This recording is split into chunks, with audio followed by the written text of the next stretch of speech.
Assalamualaikum warahmatullahi wabarakatuh. Innal hamdalillah nasta'inuhu wa nastaghfiruhu wa nu'minu bihi wa natawakkalu alayhi wa na'udzu bihi min shururi anfusina wa min sayyiati a'malina. Man yahdihillahu fala mudilla lahu wa man yudlil fala hadiya lahu.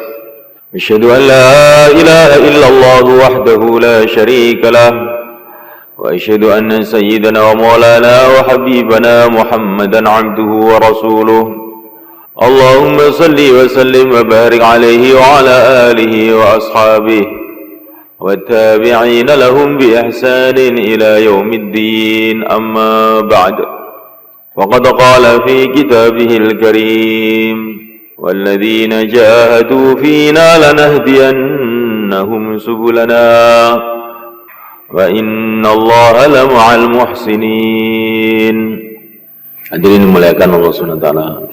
Sebaik-baiknya perkataan, sebaik-baiknya pembicaraan adalah berbicara mengenai keagungan Allah Subhanahu wa taala, kehebatan Allah Subhanahu wa taala, kekuasaan Allah Subhanahu wa taala.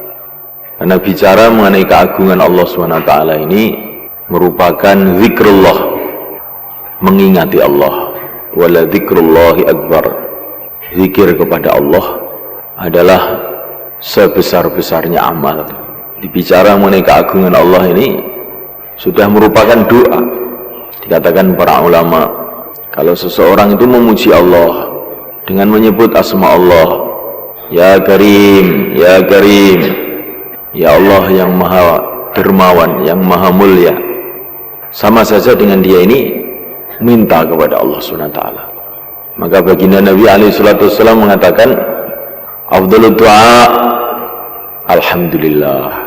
Sebaik-baiknya doa adalah Alhamdulillah. Segala puji bagi Allah. Yang pantas dipuji hanyalah Allah. Yang pantas diagung-agungkan hanyalah Allah. Ini tidak ada doanya, kelihatannya ini pujian kepada Allah SWT. Dan ini sudah merupakan sebaik-baiknya doa. Memuliakan Allah SWT, Nabiullah Isa alaihissalam, beliau berdoa, belum tampak hasilnya. Kemudian beliau mengatakan Masya Allah. Maknanya Masya Allah itu segala sesuatu akan terjadi dengan kehendak Allah. Yang telah terjadi dengan kehendak Allah, yang sedang terjadi dengan kehendak Allah, yang akan terjadi dengan kehendak Allah juga.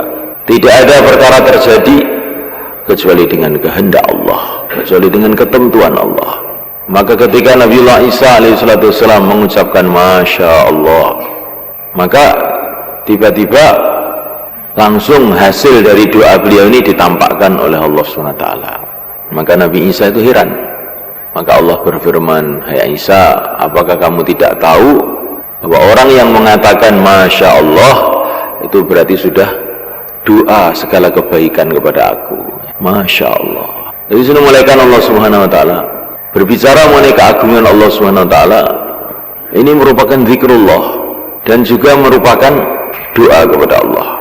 Afdhalud du'a du'a Arafah wa afdalu ma qultu ana wan nabiyyuna min qabli La ilaha illallah wahdahu la syarika lah lahul mulku wa lahul hamdu yuhyi wa yumiit wa huwa ala kulli syai'in qadir. Sebaik-baiknya doa adalah doa pada hari Arafah. Dan sebaik-baiknya yang saya ucapkan dan yang diucapkan oleh nabi-nabi yang sebelum aku, maksudnya doa yang terbaik yang mesti diucapkan pada waktu itu adalah La ilaha illallah. Tidak ada yang berhak disembah selain Allah. Wahdahu, hanya Allah sendiri. Yang selain Allah siapa saja tidak berhak disembah. Karena yang selain Allah siapa saja tidak ikut apa-apa. Semua hanya diciptakan oleh Allah, dihidupkan oleh Allah, digerakkan oleh Allah. Hidup bila dihidupkan oleh Allah, mati bila dimatikan oleh Allah. Yuhyi wahdahu, hanya Allah saja. La syarikalah, tidak ada sekutu bagi Allah. Yang selain Allah tidak ikut apa-apa. Siapa saja itu tidak ikut apa-apa. Semua hanya makhluk yang diciptakan oleh Allah. Amerika, Cina, Belanda, jin, setan tidak bisa buat apa-apa tanpa kudrat Allah subhanahu wa ta'ala. Yuhyi, dialah Allah yang menghidupkan, wa yumit, dan dialah yang mematikan, wa huwa ala kulli syai'in qadir, dialah Allah yang berkuasa atas segalanya. Mulai karena ta'ala Nabi Musa alaihissalam bertanya kepada Allah, mohon kepada Allah, ya Allah, berikanlah kepada aku kalimah yang aku gunakan untuk zikir dan doa. Maka Allah berfirman, ucapkanlah olehmu la ilaha illallah. Jadi ini zikir dan doa, zikir dan doa. Maka sebagian ulama itu kalau punya hajat apa-apa itu mengucapkan la ilaha illallah sebanyak-banyaknya, kan sekali saja, sebanyak-banyaknya. Ini sudah merupakan zikir dan doa. Nafi isbat, menafikan yang selain Allah. Yang selain Allah, siapa saja, apa saja, benda hidup, benda mati, yang ada di bumi, yang ada di langit, yang tampak, yang tidak tampak, nafikan dari hati kita, tanamkan dalam hati kita bahwa semua itu tidak ada apa-apanya, illallah, kecuali Allah saja. Syekh Ahmad Al-Faruqi As-Sirhindi, ini seorang ulama pada tahun 1000 Hijrah yang ada di India, yang telah digunakan oleh Allah untuk mengislamkan raja-raja yang ada di sana, sehingga banyak sekali orang masuk Islam. Beliau mengatakan, kalau dalam hati kamu itu ada rasa harapan kepada makhluk, cepat-cepatlah ucapkan la ilaha illallah, dengan ditanamkan dalam hati tidak ada yang berhak diharap selain Allah. Kalau dalam hati kamu itu ada rasa takut kepada makhluk, ucapkanlah la ilaha illallah, dengan ditanamkan dalam hati tidak ada yang pantas ditakuti selain Allah saja. Ini pembersih hati, malaikat nafi isbat itu pembersih hati sampai bersih. Tidak cukup sekali, beribu-ribu kali sampai hati kita ini bersih dari segala sesuatu selain Allah saja. Mulai karena ta'ala ada seorang ulama yang begitu mendapatkan kemuliaan dari Allah dalam kehidupannya ini. Ditanya, amalan kamu ini apa? Amalan saya ini, pintu hati saya itu saya jaga. Jadi hati itu seperti rumah, saya jaga pintunya itu. Siapa saja selain Allah kok mau masuk, saya tolak, jangan masuk. Nah, itu amalan saya, katanya. Yang selain Allah itu jangan sampai masuk dalam hati. Saya pernah dengar seorang ulama itu ngasih nasihat pada muridnya, kambing biar di kandangnya kambing, mobil biar di garasi mobil, sawah biar tetap di sawah. Jangan sawah itu dimasukkan dalam hati, jangan mobil dimasukkan dalam hati, kambing dimasukkan dalam hati. Hati itu seperti masjid, hanya untuk zikrullah saja. Hati itu untuk masjid, hanya untuk zikrullah saja. Kata para ulama, kalau hati ini dimasuki selain Allah, sama saja dengan membawa berhala ke masjid. Jadi mulaikan Allah SWT bicara mengenai keagungan Allah SWT merupakan zikrullah, merupakan doa juga yang sebesar-besarnya doa. Dan bicara mengenai keagungan Allah SWT ini juga merupakan dakwah. Bicara mengenai keagungan Allah ini juga merupakan dakwah, di mana dakwah ini sumber segala kebaikan, wujudnya semua kebaikan-kebaikan ini dimulai dengan dakwah. Memulaikan Allah SWT, maka manusia yang pertama yang diutus oleh Allah ke dunia ini adalah seorang nabi, seorang rasul, yaitu kakek kita Adam alaihissalam. Nah, mulaikan Allah Ta'ala, ini penting mulaikan. Keranten anak-anak jenengan niku teng sekolahan-sekolahan, teng SD, teng SMP, teng SMA diajari menungso ki anak turune kethek. Niki Pak, anak sampean niku. Nek anak sampean keturunan kethek berarti sampean niku nopo? Sopi ini. Itu diajarkan di sekolahan-sekolahan di seluruh Indonesia. Jadi bahaya sama malaikat. Kelihatannya dididik tapi malah dirusak. Nah, mulaikan Allah Subhanahu wa taala. Ini pentingnya semua orang itu dikeluarkan di jalan Allah itu di sini ini semua malaikat. Ini zaman ini memang betul-betul zaman yang gak karu-karuan Pak Sani gini gitu. Zaman itu betul karu-karuan. Maka guru-guru harus dikeluarkan, muridnya pun harus dikeluarkan. Kita mau cari sifat. Katanya para ulama, kalau orang itu tidur di waktu pertempuran, itu tandanya punya sifat tawakal yang tinggi. Seperti para sahabat. Para sahabat yang waktu perang bisa tidur. Idh yughashshikumun nu'asu amanatan min. Waktu perang musuh di depannya, belakangnya tidur. Karena hatinya dipenuhi dengan keyakinan bahwa makhluk ini nggak bisa berbuat apa-apa. Kalau belum waktunya mati, semua pasukan datang yang saya nggak akan mati.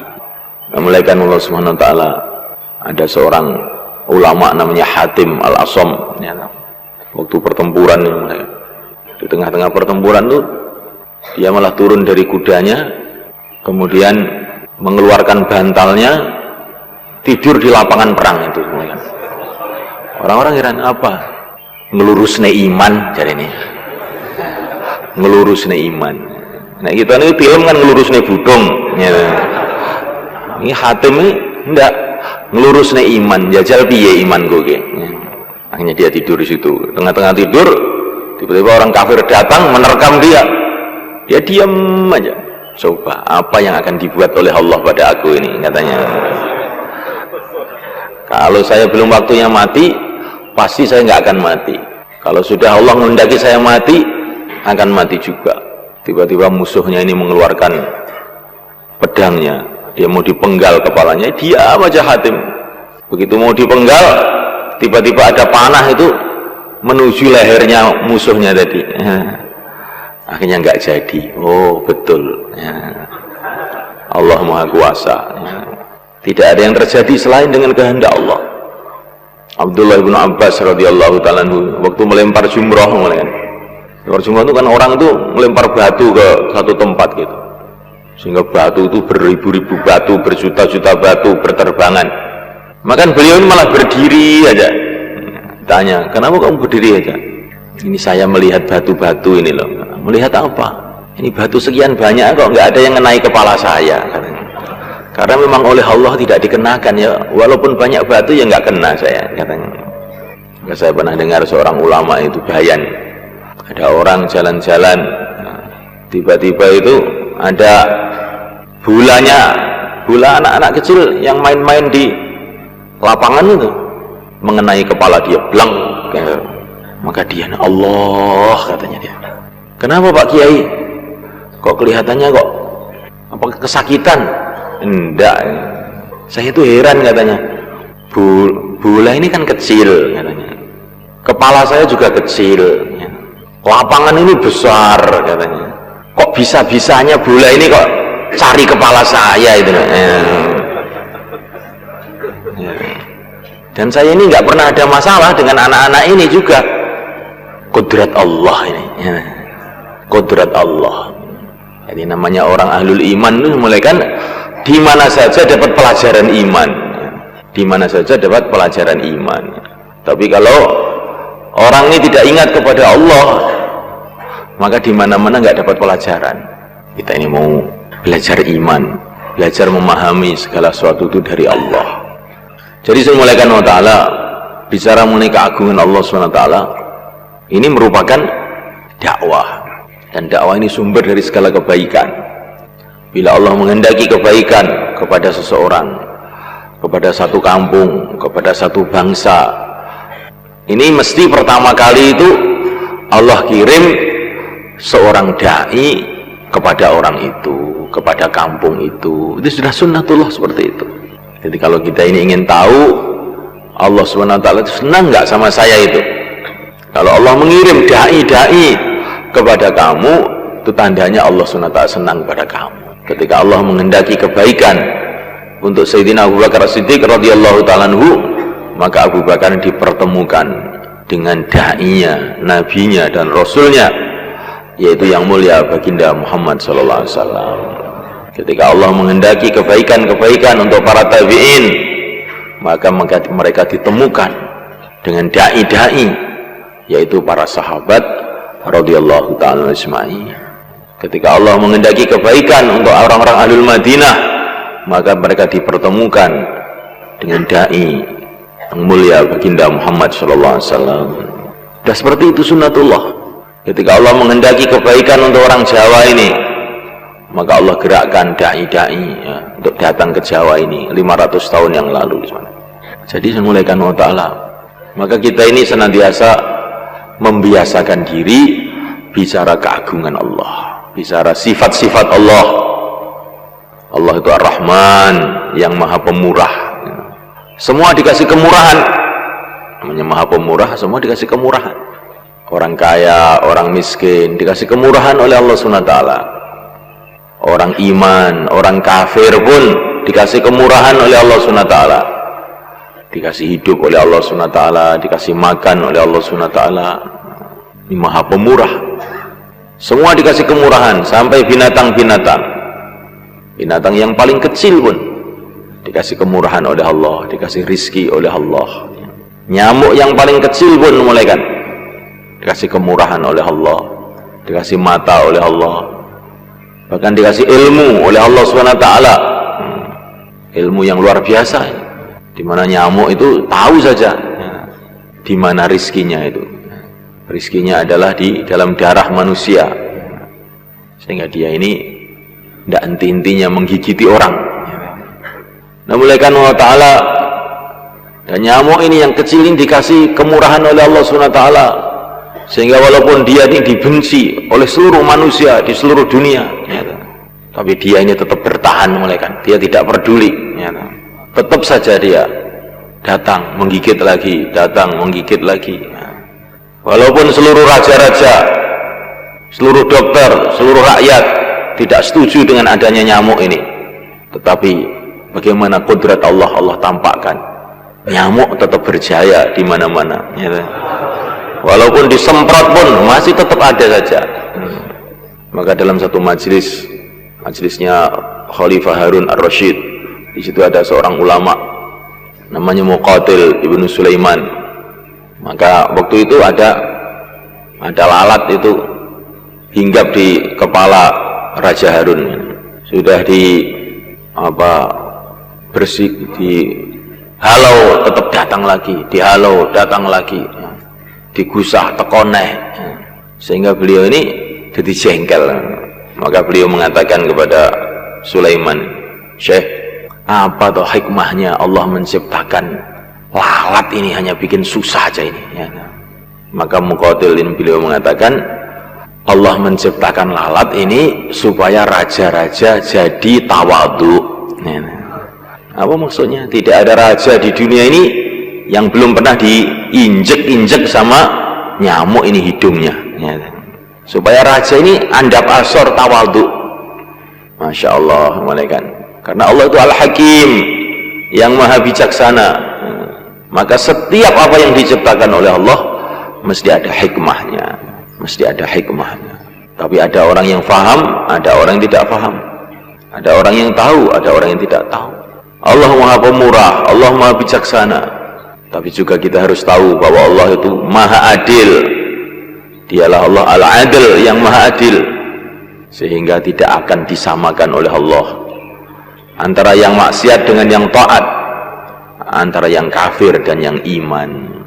Afanaj'alul muslimina kal mujrimin ma lakum kaifa tahkumun. Memang semua dikasih kemurahan oleh Allah. Orang kafir juga dikasih kemurahan oleh Allah. Kalau tidak dikasih kemurahan oleh Allah, mereka akan mampus seketika itu juga, nggak akan bisa hidup walaupun 1 detik. Tapi jangan salah paham, Allah itu maha adil. Tidak akan disamakan nanti antara orang iman dengan orang kafir, antara orang yang menyerahkan diri kepada Allah al-muslimin dan orang-orang yang durhaka kepada Allah al-mujrimin. Memuliakan Allah SWT. Allahu Akbar, Allah maha agung. Allahu Akbar, Allah maha agung. Karena Allah itu maha agung, maka pahala Allah juga maha agung. Surga Allah Subhanahu wa ta'ala, ma la ainun ra'at wa la udhunun sami'at wa la khatara ala qalbi bashar.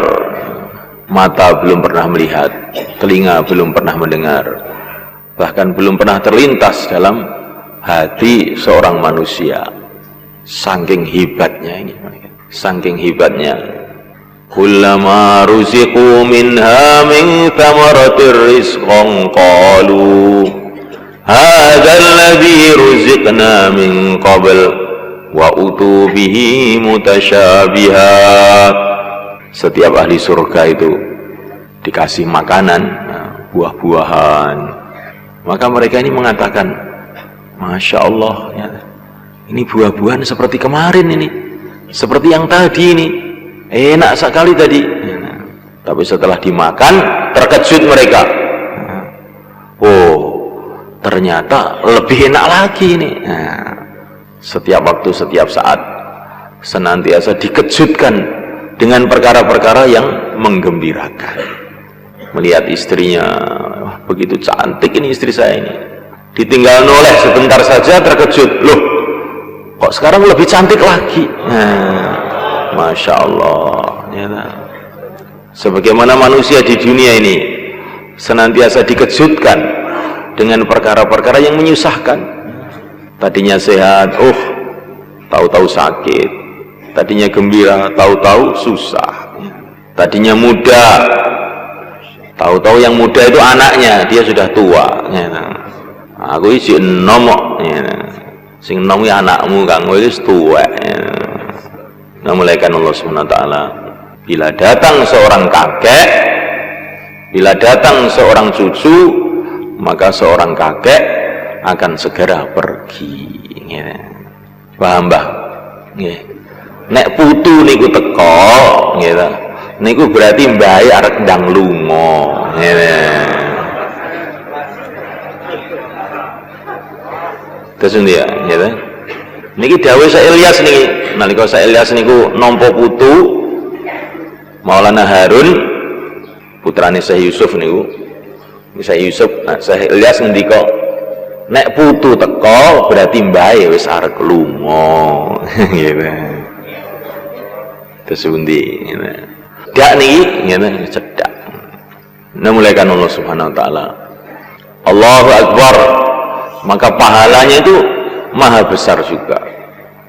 Enggak bisa dibayangkan bagaimana pahala Allah Subhanahu wa taala. Wa ridwanum minallahi akbar. Ridha Allah lebih besar dari surga. Ridha Allah lebih besar daripada surga. Begitu juga azab Allah maha besar juga. Tidak bisa dibayangkan bagaimana penderitaan orang yang dalam neraka Allah SWT. Karena Allah itu maha besar, maka agama Allah ini maha besar juga. Maka perlu kita perhatikan dengan perhatian yang besar. Nah urusan sing liyane urusan agama, mboten to. Gak pada tenanan, rodok ngantuk-ngantuk sithik mboten napa-napa. Tapi kalau urusan agama, niki tenanan ya. Diceritakan dalam Hayatus Sahabat, apakah para sahabat itu mereka guyonan, tertawa-tertawa? Iya, katanya seorang sahabat, para sahabat juga guyonan, tertawa, kadang-kadang lempar-lemparan semangka ya. Seperti orang yang lain juga kawin, juga bertani, juga berdagang. Di sahabat itu bukan sudah duduk di masjid, tidak berdagang, tidak bertani, tidak kawin, tidak ngurus anak, juga tidak. Mereka juga ngurus anaknya, ya, juga mengurus istrinya. Tetapi, ada tetapinya, malaikat. Kalau urusan agama sudah datang, maka mata mereka ini jadi merah. Matanya jadi merah, seperti orang gila. Kalau sudah urusan agama datang, lupa segala-galanya. Nah, ini sahabat mereka. Jadi mereka di pasar juga mereka berdagang juga, ekspor impor ya. Mereka macam-macam pekerjaannya juga. Ada sahabat yang pedagang, orang-orang Mekah. Ada sahabat yang petani, orang-orang Madinah. Ada yang pandai besi ya. Bikin pedang, bikin apa-apa, peralatan-peralatan. Ada tukang pijet, nah, ada sahabat tukang pijet itu ada ya. Ada sahabat tukang cantuk juga ada ya. Ada sahabat yang mulaikan tukang jahit juga ada. Ada sahabat tukang kayu juga ada. Ada sahabat pekerjaannya manol juga ada, mikul barang-barang di pasar, macam-macam mulai kan. Ada sahabat itu yang raja-raja, Hujr ibnu Wa'il, Fairuz ad-Dailami, jadi raja-raja. Ada sahabat orang-orang kaya, ada sahabat orang-orang miskin. Tetapi semulaikan wa ta'ala, kalau urusan agama datang, mereka itu melotot matanya, melilit ya. Urusan penting. Nah, awake dhewe belajar ngene iki, Pak nggih. Urusan apa-apa santai-santai. Tapi nek wis agama wis tenanan. Nah, ini ngenten iki awake dhewe ini berarti mulai mengikuti kehidupan yang suci murni, kehidupan sahabat, kehidupan wali-wali Allah. Wali Allah itu bukan tidak ke sawah. Tapi walaupun di sawah kalau sudah dengar azan lupa sawahnya. Ingat kepada yang punya sawah ini, kepada Allah Subhanahu wa ta'ala. Bukan tidak beristri, punya istri juga. Seperti Handalah itu. Istri pertama, malam pertama kumpul sama istrinya, tiba-tiba ada taskil dari masjid. Ya khailallah irkabi, ya khailallah irkabi. Itu taskilnya para sahabat zaman dulu, nggak usah panjang-panjang ya khailallah irkabi, pasukan-pasukan Allah berangkatlah, pasukan-pasukan Allah berangkatlah. Sudah begitu dok. Maka temanten baru pun lupa kalau dia temanten baru, langsung siapkan kuda, langsung berangkat. Sampai akhirnya mati di dalam perjuangan, sehingga para malaikat pun turun memandikan Handalah. Maka para sahabat Iran ini kok Handalah itu tahu-tahu kok basah semua ini, siapa yang memandikan ini? Kan orang mati syahid itu nggak boleh dimandikan ya, betulnya orang mati syahid itu sudah begitu mulia, nggak perlu dimandikan. Lah Handalah itu kok tahu-tahu dimandikan. Siapa yang memandikan ini? Ternyata yang memandikan itu para malaikat. Karena ternyata dia ini masih junub ya, kumpul sama istrinya belum sempat mandi, langsung berangkat ya. Ini sahabat tuh kayak begitu semuanya kan ya. Urusan agama wes masya Allah gitu. Seneng ini buatan karu-karuan. Belajar nonton niku Bang belajar nonton niku gitu. Urusan agama ini urusan apa mawon, apa urusan dakwah, urusan ibadah, wes urusan sing kaitan kalau agama wes tenanan. Namulakan Allah Subhanahu wa ta'ala. Kita senantiasa bicara mengenai keagungan Allah. Di mana saja, kapan saja. Kita bicara, kita mendengarkan. Kita bicara, kita mendengarkan. Mengenai keagungan Allah. Ini menimbulkan hati itu ditambah cinta kepada Allah Subhanahu wa ta'ala. Tambah ta'aluk kepada Allah Subhanahu wa ta'ala. Tambah ta'aluk kepada Allah Subhanahu wa ta'ala.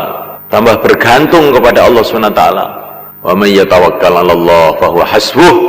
Kalau hati ini sudah ada sifat tawakal, bergantung hanya kepada Allah, tidak bergantung dengan asbab, maka Allah akan cukupi orang yang punya sifat seperti ini. Jadi kita ini kenapa kita ini sekarang itu lemah? Krono cik gumantung neng liyane Gusti Allah. Ini masalah ya Pak Edi ini. Cik gumantung.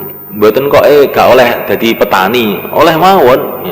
Bahkan dikatakan dalam satu hadis diriwayatkan Abdullah bin Abbas radhiyallahu ta'ala anhu, kalau seorang petani itu menanam pohon, maka pohon itu akan membaca tasbih dan petani dapat pahalanya. Kalau pohon ini dimakan burung, dia dapat pahala sedekah kepada burung.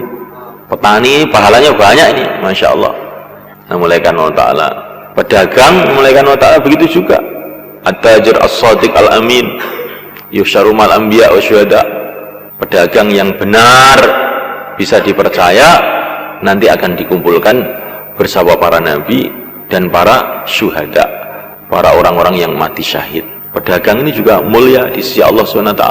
Nah, mulaikan Allah Ta'ala, pekerjaan-pekerjaan yang halal ini semua mulia di sisi Allah SWT.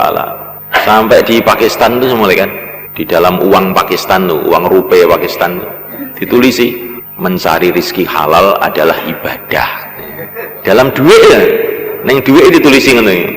Bahasa Urdu, mencari rizki yang halal adalah ibadah. Nah, mulaikan Allah Subhanahu wa Ta'ala. Nah, nanti kalau orang-orang Jakarta itu sudah dikeluarkan semua 4 bulan, insya Allah ditulis begitu ya, sing nyetak duit kan wong Jakarta mereka ya.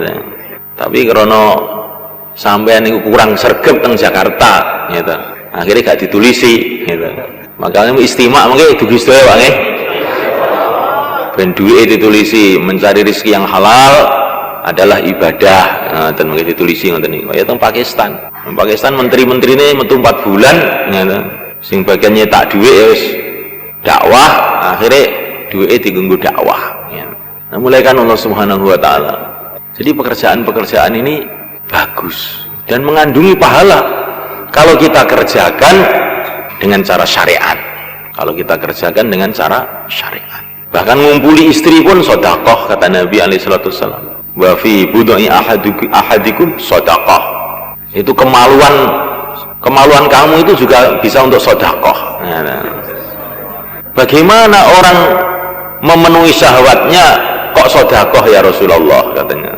Maka Nabi mengatakan, sebagaimana dia kalau memenuhi syahwatnya dengan haram itu adalah dosa, maka kalau dia memenuhi syahwatnya dengan halal itu dapat pahala.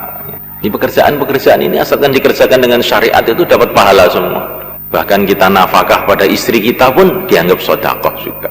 Hatta ma taj'alahu fi fimra'atika, sehingga makanan yang kamu berikan ke mulut istri kamu itu sedekah juga. Masya Allah. Jadi pahala itu di mana-mana semuanya. Tetapi semulaikan Allah Subhanahu wa Ta'ala, kita tidak boleh bergantung dengan perkara-perkara ini. Kita kerjakan perkara-perkara ini karena itu adalah amalan-amalan juga. Tapi jangan bergantung dengan perkara-perkara ini. Jangan bergantung dengan sawahnya, jangan bergantung dengan perdagangannya, jangan bergantung dengan istrinya, jangan bergantung dengan anaknya, jangan bergantung dengan makhluk siapa saja. Bergantung hanya kepada penciptanya, Allah Subhanahu wa Ta'ala. Wa may yatawakkal 'ala Allah fa huwa hasbuh. Barang siapa yang tawakal pada Allah, Allah akan cukupi dia. Bahkan jangan bergantung pada dirinya sendiri. Baginda Nabi ini semulaikan Allah Ta'ala, beliau ini punya badan ini begitu kuat sekali, sehingga dalam satu hadis beliau ini dikatakan bahwa baginda Nabi ini dikasih kekuatan oleh Allah seperti kekuatan 40 orang. Beliau ini sangat kokoh. Ini di Mekah itu ada pendekar yang namanya Rukanah. Wah, ini nggak ada yang bisa ngalahkan nih, nggak ada yang bisa ngalahkan. 10 orang sikat, 20 orang sikat sama Rukanah. Maka Nabi sedang jalan-jalan ke rumah-rumah, ketemu Rukanah. Maka Nabi bilang, berani dengan saya? Berani apa kamu ini?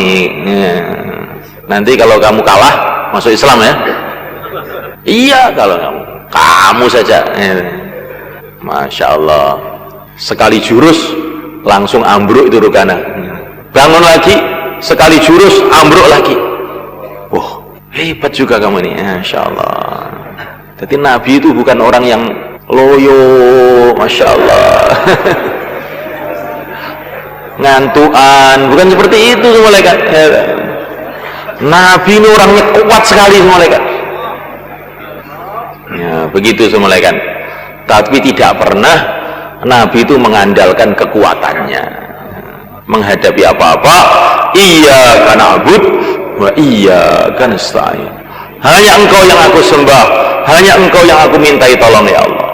Kalau keluar rumah, bismillah, tawakkaltu 'ala Allah, la haula wala quwwata illa billah. Bismillah, dengan nama Allah, tawakkaltu 'ala Allah, aku bergantung hanya kepada Allah. La haula wala quwwata illa billah. Tidak ada usaha, tidak ada kekuatan kecuali dengan pertolongan Allah. Di sini mulaikan Allah Subhanahu wa taala. Yang diperintahkan oleh Allah itu tawakal, bergantung kepada Allah saja. Jangan bergantung dengan siapa saja, apa saja, termasuk diri kita sendiri, kepandaian kita sendiri. Kalau kita ini punya mahalah, sudah makmur, Masya Allah, karbon-karbonnya banyak, jangan kemudian dibanggakan. Wah, ini mahalah andalan ini. Andalan itu hanya Allah, nggak ada mahalah andalan, tidak ada. Andalan itu hanya Allah saja. Yang selain Allah kok diandalkan, nanti biasanya keok, keok. Yang selain Allah jangan diandalkan. Siapa saja. Wa yauma hunainin idh a'jabatkum kathratukum falam tughni ankum syai'a. Pada waktu perang Hunain, ketika kamu membanggakan jumlah kamu yang banyak, maka akhirnya apa? Jumlah kamu yang banyak tidak ada manfaatnya sedikit pun. Jadi ini tarbiyah Allah, tarbiyah Allah kepada orang-orang ahlul iman. Kalau dia mengandalkan sesuatu, maka oleh Allah itu akan dicabut kekuatan, keberkahan dari sesuatu, dicabut. Maka kita ini jangan mengandalkan siapa-siapa selain Allah. Kalau kita melihat usaha dakwah maju dalam satu tempat, maka kita memuji-muji Allah dan senantiasa khawatir, doa kepada Allah supaya kerja itu dijaga oleh Allah. Barang siapa yang melihat nikmat-nikmat yang Allah berikan kepada dia atau kepada keluarganya, kemudian dia mengucapkan Masya Allah, la quwwata illa billah, semua ini terjadi dengan kehendak Allah, tidak ada kekuatan kecuali dengan Allah, maka nikmat tadi akan dijaga oleh Allah. Nah, kalau lihat anaknya bagus, tertib, Masya Allah, la quwwata illa billah, nanti anaknya dijaga oleh Allah. Kalau melihat kerja-kerja dakwah bagus, Masya Allah, la quwwata illa billah, nanti dijaga oleh Allah. Jangan sampai dinisbatkan kepada makhluk, semua dinisbatkan, dikembalikan kepada pemiliknya, penciptanya, pemeliharanya, yaitu Allah. Makanya kita ini apa saja itu dikembalikan kepada Allah, nanti dijaga oleh Allah. Tapi kalau kita membanggakan, maka nanti kebaikan-kebaikan itu akan dicabut. Ini tarbiyah Allah kepada orang-orang beriman, supaya dia tidak ta'alluq, dia tidak bergantung, dia tidak membanggakan selain Allah. Sifat tawakal namanya, sifat sabar. Sabar itu tempatnya itu di perkara-perkara yang tidak menyenangkan. Kadang seorang ulama itu lucu semuanya kan, belajar sabar itu dengan cara yang aneh. Di waktu panas, membawa air yang sejuk, dia di padang pasir, air yang sejuk ditaruh di depannya, tapi tidak diminum, ditunggu aja. Santrinya heran, ada apa ini Tuhan di sini? Belajar sabar. Kemarin itu coba di Nidomutin itu Syekh Nadir Ali Khan, masuk masih kita di Nidomutin. Beliau ini dijamu makan dengan ulama-ulama di sana. Wah, makanannya itu macam-macam. Ada satenya, ada ayam panggangnya, ada sopnya. Tapi aneh ini Syekh Nadir Khan ini, dia makan nasi saja, rotinya saja. Ikan-ikan macam nggak dimakan. Beberapa hari itu begitu itu saja, sehingga temannya itu heran. Ini juga termasuk belajar sabar ini saya ini. Orang bicara petentengan ngarepe turu, ya belajar sabar. Allah, ya. Muga-muga kula niki disukani sabar, ya. Amin. Semoga Allah kasih saya sabar. Kalau nggak sabar sudah saya pukul, gitu. Nah, mulai kan Allah Ta'ala, makanya wong niku nek ngomong niku ndadekne tekane ujian. Makanya nek ngomong sing apik-apik mawon, gitu. Aja ngomong sing reno-reno, engko mari teko ujiannya tambah akeh, gitu. Nah, mulai kan Allah Ta'ala, maka beliau ini makan roti tok, lauk yang enak-enak nggak dimakan. Kemudian temannya tanya sama Syekh Nadir Ali Khan, kamu kok apa sakit apa kok makannya roti tok, mau makan enak-enak nggak kamu makan? belajar sabar, ngempet, belajar sabar, nahan diri. Padahal makanan sudah di depannya, makannya sudah di depannya, kok malah nggak dimakan. Nah, disimulaikan Allah Ta'ala sampai ceritanya seorang ulama, Masya Allah, diceritakan sama Maulana Zakaria juga. Dia ini punya kesenangan makanan namanya faluzat. Ini makanan roti yang paling enak zaman dulu. Maka dia ini menahan diri, saya nggak mau makan ini, nggak mau makan. Belajar sabar, mujahadah, menahan nafsu. Ulama dulu itu kayak begitu, nahan nafsu. Sehingga bertahun-tahun ini dia nggak mau itu makanan. Belajar mujahadah. Sampai akhirnya itu, sampai beliau ini datang ke Madinah, ditahan nafsunya ini, makanan paling disenangi nggak dimakan, sampai datang ke Madinah ziarah kepada Rasulullah SAW. Akhirnya malam-malam itu didatangi seseorang bawa faludat seperti itu, bawa roti yang enak tadi. Langsung, wah tidak, nggak mau saya. Kenapa? Saya sudah berjanji kepada Allah, saya mau nahan nafsu saya tidak mau makan. Kamu tahu siapa saya ini? Tidak tahu. Saya ini Nabiullah Khadir katanya, diutus oleh Allah untuk kasih makan kamu ini. Tapi saya sudah berjanji kepada Allah, nggak mau makan saya ini. Bagaimana? Saya nggak berani ini makan, saya sudah janji kok. Ya, sampai Nabi Khadir datang, mereka nggak mau makan dia. Ini perintah Allah. Kalau kamu nggak mau makan, akan saya masukkan ke mulut kamu. Ya, maka dibuka sendiri oleh Nabi Khadir, dimasuki ke mulutnya itu. Sampai akhirnya kenyang dia. Ya. Kayak begitu, ulama zaman dulu itu kayak begitu malaikat. Ya. Maka inilah sebabnya kenapa orang tuh keluar tidak boleh daftari, itu di sini ini masalahnya. Paham malaikat? Nah. Biar belajar sabar. Kalaupun daftari itu dari kantor ke masjid, tidak boleh daftari ke kantor, ke rumah, ke masjid. Ini namanya dolanan gitu. Jadi kalau terpaksa daftar itu jangan sampai ke rumah malaikat. Marai omai ora barokah. Ya, kita ini belajar menahan nafsu kita. Sayyidina Abdullah bin Umar radhiyallahu ta'ala anhu, ketika beliau sudah hijrah ke Madinah, maka waktu musim haji beliau pergi ke Mekah, dan beliau ini di Mekah ini punya rumah malaikat. Tapi beliau sudah tinggalkan rumah ini, hijrah ke Madinah. Maka ketika sampai di Mekah itu, beliau ini berjalan lewat depan rumahnya dia yang dulu itu. Maka beliau ini merem, memejamkan mata, nggak mau lihat rumahnya. Ditanya, kenapa kamu itu kok merem, memejamkan kepala, memejamkan mata? Ini rumah sudah saya tinggalkan karena Allah, saya nggak mau melihat. Dulu ini rumah sudah saya tinggalkan karena Allah, maka saya tidak mau melihat. Merem. Enggak kok terus, loh, ini kenang-kenangan nih ya, nostalgia. Ya. Iya ya, tak diloke omahku ijik ora. Mboten iki. Padahal omah-omahe dhewe lho. Jomene kok mlebu, ndelok tok mboten purun. Maka semulaikan nanti kalau kita sudah berangkat keluar, kok rutenya itu lewat depan rumah kita atau depan kampung kita, merem. Ya, ini kampung sudah saya niatkan mau saya tinggalkan 4 bulan karena Allah, saya nggak mau lihat. Merem. Ya, apa yang sudah kita korbankan untuk Allah, jangan kita tolah-toleh lagi. Seolah-olah kita ini jadi nggak ikhlas namanya itu. Ini belajar sabar.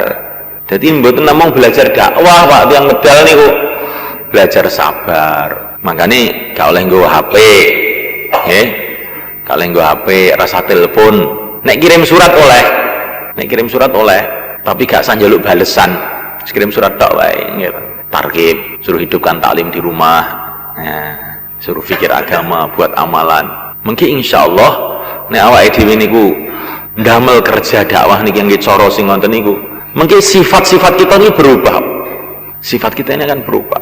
Sehingga sifat tawakal, sifat sabar, sehingga akan punya pengalaman datangnya pertolongan Allah kepada kita. Ada seorang sahabat merasa khawatir mengenai keadaan anaknya, maka Nabi menganjurkan dia, bacalah Bismillahi ala ahli, Bismillahi ala ahli, Bismillahi ala ahli, Bismillah untuk keluarga saya, Bismillah untuk keluarga saya, Bismillah untuk keluarga saya. Akhirnya tenang, sudah tidak khawatir-khawatir lagi mengenai keluarganya. Kita ini kalau keluar dalam hati ada rasa khawatir, Bismillahi ala ahli, Bismillahi ala ahli, diserahkan keluarganya kepada Allah. Allahumma antas sahibu fis safar wal khalifatu fil ahl. Ya Allah, engkau adalah temanku dalam perjalanan ini dan engkau adalah wakilku dalam keluargaku. Kemarin ada orang Yaman mana, keluar di Kediri, dia ini juga seorang pedagang, punya warung, punya toko. Maka khususi kepada orang yang punya restoran di Kediri sana, Masya Allah. Maka orang yang punya restoran tadi bilang, lah kamu itu kok keluar-keluar ke Indonesia, apa kamu gak punya pekerjaan di rumah? Punya. Apa pekerjaannya? Saya juga punya toko, saya punya mobil untuk andong ya. Nah, terus kamu tinggal ini bagaimana nasibnya toko kamu itu? Alhamdulillah ya, saya tinggal begini ini malah pesat itu hanya toko saya itu perkembangannya. Loh kok bisa begitu? Iya, karena waktu saya keluar itu saya doanya Nabi itu, Allahumma antas sahibu fis safar wal khalifatu fil ahl. Ya Allah, engkau adalah temanku dalam perjalanan ini dan wakilku dalam keluargaku. Maka ketika saya pergi, justru wakil saya itu Allah, sehingga keluarga saya jadi tambah baik, toko saya jadi tambah baik. Awak ini belajar ngoten niku kok. Belajar nyerah nih keluarga nih teng Gusti Allah, belajar nyerah nih toko nih neng Gusti Allah, belajar nyerah nih awake ning Gusti Allah. Mungkin sesuai untuk pengalaman nih. Nah inilah maksud kerja ini, maksud kerja ini yang terpenting itu bagaimana kita ini punya hubungan kepada Allah Subhanahu Wa Taala. Ini cerita-ceritanya orang yang tawakal tuh, Masya Allah ya.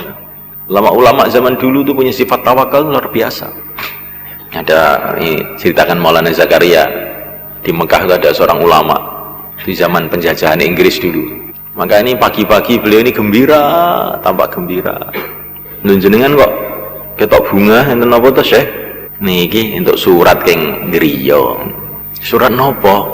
Niku sawah kula niku lho dirampas karo Inggris. Manggihane to, Bang. Entuk berita kok omah sawahe dirampas karo Inggris, malah bunga. Ketok bunga. Lho kok sampean kok bunga? Ini masalah kula niki. Niki kula alhamdulillah niki wis diselesai nih karo Gusti Allah. Kula niki pinten-pinten tahun niku ngilangi rasa gumantung teng sawah niku kok gak iso-iso kula niki. Wis dirampas karo Inggris nih. Blong kula niki sepenak saniki kula. Ulama niki, Pak. Ini jeneng ulama. Subhanallah, you know. Ibrahim bin Adham radhiyallahu ta'ala anhu, ini ulama besar mulai kan, orang zaman tabi'in, muridnya sahabat ini. Pekerjaannya itu adalah ngepyok ya, padahal beliau ini anak raja tapi nggak mau makan uang kerajaan, ngepyok. Pada ulama besar ini mulai kan, Masya Allah, orang alim besar, ngepyok. Dan beliau ini terus berkelana dari satu negeri ke negeri yang lain dengan santri-santrinya, makanya ngepyok itu. Nanti kalau sudah ngepyok, itu hasilnya itu dititipkan sama santrinya, kamu yang bawa uangnya ya, saya ini kalau bawa uang itu nggak bisa, malah hilang nanti saya. Maka dibawa sama santrinya, maka ngepyok, udah bersusah payah beliau ngepyok, uangnya dititipkan sama santrinya dalam perjalanan. Maka tiba-tiba uangnya hilang, maka santrinya ini ketakutan, waduh bagaimana ini, Syekh ini sudah susah payah ngepyok, uangnya dititipkan sama saya kok hilang, bagaimana nanti? Maka santrinya tadi datang pada Ibrahim, Syekh, maaf Syekh ya, ada apa? Uangnya hilang. Alhamdulillah, katanya Syekh Ibrahim. Loh, Pak, alhamdulillah. Saya tadi sedang mikir-mikir, bagaimana nanti kalau saya di akhirat dihisab oleh Allah mengenai uang ini. Kok hilang? Ya nggak dihisab saya berarti. Alhamdulillah. Terus dia, sama belajar nonton itu ya. Belajar orang itu berpikirnya itu nanti di akhirat itu untung apa tidak saya ini dalam urusan ini. Ini sifat rindu kepada negeri akhirat. Barang siapa yang zuhud di dunia, rindu kepada akhirat, maka Allah akan berikan kepada dia ilmu tanpa belajar. Ilmu laduni, ilmu tanpa belajar. Itu ketika orang itu rindu pada negeri akhirat. Pikirannya sih dihitung ning akhirat itu untung ora aku ngene iki. Gak dihisab, alhamdulillah. Sampeyan mun saged banget niku. Mun saged. Biasanya ora tau ngetok. Wis sepedhae motor ilang langsung ngetok. Pak Kiai nyuwun dungane Pak Kiai. Amalane nopo? ben sepeda kula niki iso mulih malih. Mbok yo dos pundi amalane ben kula niki saged metu 4 bulan gini ya. Sepeda motor ilang kan mesti jedul, bolak-balik jedul gitu. Tapi nek karpune ilang nang masjid gak tau jedul gitu. Amalane ilang gak jedul. Sepeda motor ilang jedul, njaluk donga terus sampai sumpek sih dijaluki donga niku gitu. Nah niki Pak. Nah nek awake dhewe iki mikir akhirat, Masya Allah. Nah niki. Lah niki nggih takaza lho sepeda motor niki gitu. Iya, tapi ya aja susah nemen-nemen lah gitu. Aja mbok dilok kuwi. Engko nek gak ndek sepeda motor ning markas malah aku ganjarane tambah. Ya. Ganjarane tambah gak masalah. Dimuliakan Allah Subhanahu wa taala. Kita ini dalam usaha ini mau belajar bagaimana diri kita ini rubah tuh. Maksudnya begitu lah malaikat. Ya. Jadi orang kok maksudnya sekedar 4 bulan, sekedar 40 hari jamaah jalan kaki, jur, istima. Ini cuma sarana-sarana latihan malaikat. Maksudnya itu supaya kita ini berubah. Maka yang kita pikirkan ini, saya ini sudah berubah apa belum? Jangan yang dipikirkan saya sudah keluar. Wes rubah durung. Nah, kalau sudah rubah jadi baik, bagaimana tambah lebih baik lagi? Imannya tambah kuat, ilmunya bertambah, ibadahnya tambah khusyuk, akhlaknya tambah baik. Ya. Kalau dipukul orang bagaimana? Masya Allah. Itu kelingan sih ini. Alhamdulillah.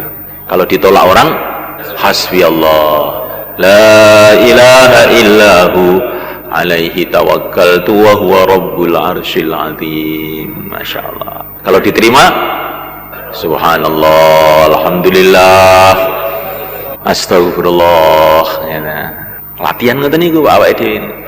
Mboten waktu bayan niki, waktu enten medan mungkin. Nah, waktu bayan niku ora ning sing nolak kowe gitu.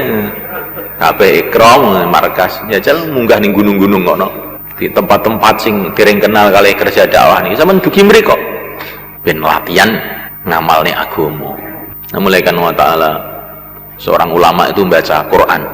Wa idza qila lakum urji'u farji'u huwa azka lakum. Ini tertipe orang bertamu.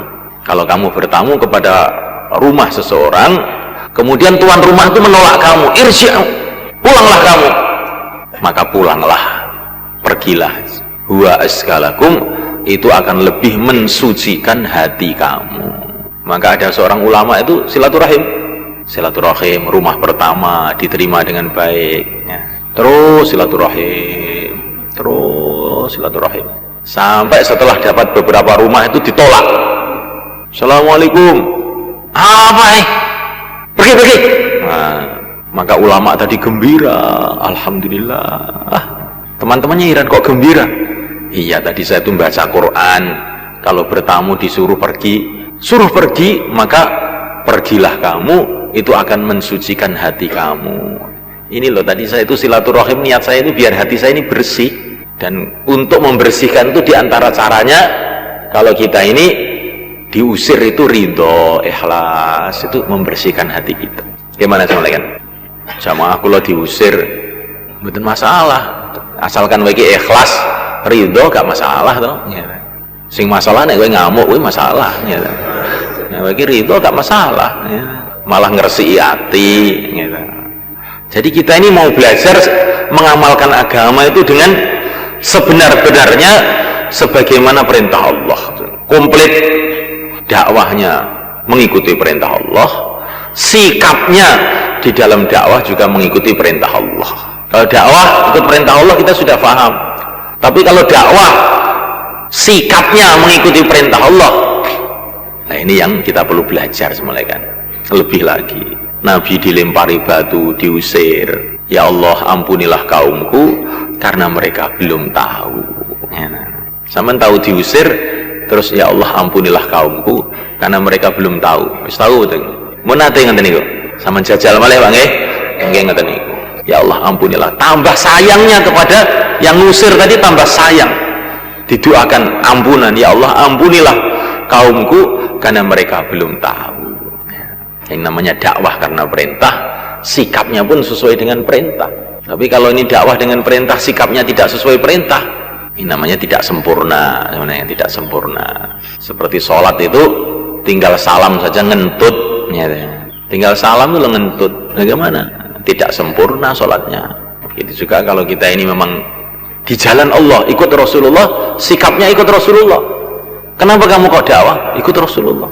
Kenapa kamu kok dalam dakwah kok marah? Ikut siapa kamu? Nah, repot ini. Nah, ya ikut siapa saya ini? Dakwahnya ikut Rasulullah, menghadapi masalah ikut Rasulullah, menghadapi keluarga ikut Rasulullah, menghadapi teman ikut Rasulullah. Nah, di antara cara menghadapi masyarakat ini semuanya kan mesti kita mengikuti arahan.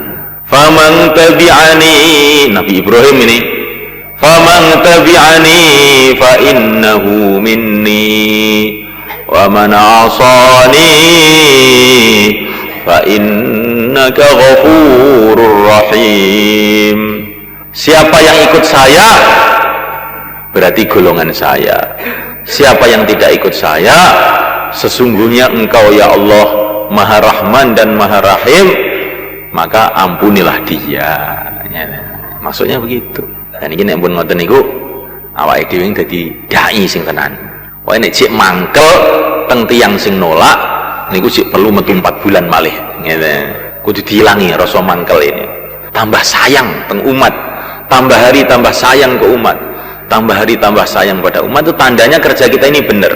Kata Maulana Said Khan, tandanya kerja kamu itu benar, tambah hari tambah ta'aluk kepada Allah, tambah hari tambah rindu kepada akhirat, tambah hari tambah sayang kepada umat. Itu menunjukkan perjalanan kamu itu benar. Memuliakan Allah Subhanahu wa taala. Seorang sahabat namanya Syaddad ibnu Aus, sudah tua, ya pun sepuh, delok dunya wis wegah. Ya Allah, kula niki kesel nang dunya niki. Kula pengen teng akhirat sakniki ya Allah. Ya. Jadi teng dunya niku rasa susah, gak kerasan. Nah, cara kita kan dungane ya Allah, nyuwun panjang umur ya Allah, panjang umur ya Allah. Ngoten nggih. Iki sahabat niku delok dunya wis gak patek kerasan. Ya Allah, kula ndang pengen teng akhirat sakniki. Wis saking susahe niku nggih. Ngerti-ngertian tentang tiang dugi. Pakaian serba hijau, wajahnya begitu berseri-seri bersinar. Terus orang tadi mengatakan, "Mbah, mpun ngoten niku mbah sampean." Gitu. Niki lho kula warai donga, Allahumma aslihil amal wa ballighil ajal. Ya Allah, kula aturin dadosi, kula aturin nyaeni amal kula sampai tekane ajal kula. Aja njaluk mati ngono kuwi, Mbah. Gitu. Akhirnya Syaddad niku seneng gak? Lho sampean niku sinten to? Kula niki malaikat dikirim dening Gusti Allah kan ngeyem-ngeyem jenengan niki lho. Dadi malaikat niku Pak dikirim Gusti Allah kanggo ngibur para sahabat. Mergo ning donya gak patek betah. Ning donya iki gak patek betah. Ini malaikat-malaikat dikirim kon ngeyem-ngeyem sahabat. Nek kita ning donya iki betah. Makane gak ning malaikat sing ngeyem-ngeyem kita. Nek pengen cedukan malaikat aja kerasan ning donya. Iso cedukan malaikat. Malaikat Allah Subhanahu wa taala. Ini para sahabat itu sampai kayak begitu sifatnya itu sebenarnya. Maka sun malaikat Allah Abdullah bin Mas'ud radhiyallahu taala mengatakan, "Kamu lebih banyak amalnya dari para sahabat dulu." Katanya Abdullah bin Mas'ud kepada santri-santrinya. Tapi para sahabat dulu lebih baik dari kamu. Maka santri-santrinya bilang, "Bagaimana bisa begitu?" Karena sahabat dulu lebih rindu kepada akhirat, lebih cinta kepada akhirat, lebih zuhud di dunia melebihi kamu. Jadi sahabat itu kelebihannya itu di dalam sifatnya itu semuanya. Ada semuanya Allah Ta'ala 500 orang di markasnya sahabat di Syam, di Jabiyah. 500 orang mereka berjanji, pokoknya kita akan berjuang sampai mati. Untuk itu kita gundul kepala kita. Makanya wong 500 itu digundul kabeh ndase. Wis pokoke ora mulih berjuang sampai mati. Nah, sahabat ngoten niku wae. Mboten pikirane 3 dina ae aku. 30 dina ae aku. Pikirane nek mangkat iki ora gelem mulih. Pikirane ngoten niku. Upami mboten dimusyawarahne kon mulih ngono, sahabat iki mboten purun mulih. Niku ngilmune sahabat niku. Gak dikon mulai, gak mulai. Memuliakan Allah Ta'ala, maka Syekh Muhammad Ilyas memberangkatkan jamaah-jamaah. Maka beliau ini menangis. Ditanya oleh teman-temannya, "Syekh, kenapa menangis? Jamaah-jamaah sudah berangkat." "Alhamdulillah, ini kerja meningkat." Iya, memang jamaah-jamaah berangkat, tapi hatinya itu ingin pulang terus. Belum seperti para sahabat dulu. Para sahabat dulu berangkat dengan satu tekad nggak mau pulang. Nah kalau ini orang-orang sekarang ini berangkat itu sudah niat pulang kapan?